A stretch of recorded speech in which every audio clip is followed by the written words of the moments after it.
We begin our road trip in the small village of Whitney Point, New York, in northern Broome County, population just under 1,000 residents. It's there we found the beautiful Whittaker family farm. They have a great American story to share. Whitney Point, the community you'll find in the rolling hills of New York State. Not too far from the banks of two rivers, you'll find the Whittaker Farms. Louis Whittaker first established the dairy farm in 1915. It has grown from 20 cows to more than 600, now covers 1,400 acres.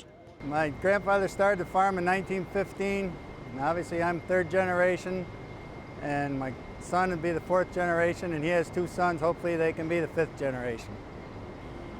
We're in the rolling hills of Broome County, New York, and there's very little flat land, and we grow a lot of grass hay, and it's beautiful scenery, and I just enjoy being out on the land. One of the fun facts about the Whittaker Farms is recently they were honored for a century of operation by the New York State Agricultural Society Forum. And a crowning achievement of the family operation has been the reconstruction of this historic dairy barn. The barn we were in was built in the late 1800s, and it was about a quarter mile down the road from the home farm. We bought it back in the 70s, my uncle did, and I've always enjoyed the barn. It's very unique structurally, and it was very close to the highway, and the foundation was falling down, so we decided to move it, and I was just very happy to be able to put it back up and just make it, last hopefully for years to come. Scott's wife JUDI is fully invested in the farm and Farm Bureau. It's not your grandfather's farm anymore. You have to have so many different hats. You have to have a political hat. You have to have a nutritionist hat. You have to have a crop hat.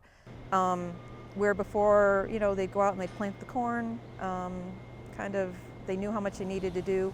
Now with the regulations behind some of that, it has made me, anyway, have to get more involved in that political process to protect what we want to do and what we think the future is going to want to do here on our farm, so there will be something for our grandchildren in the years to come.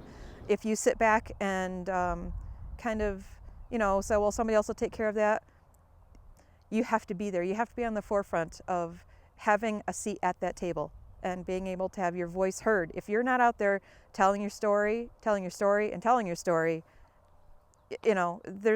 is no future.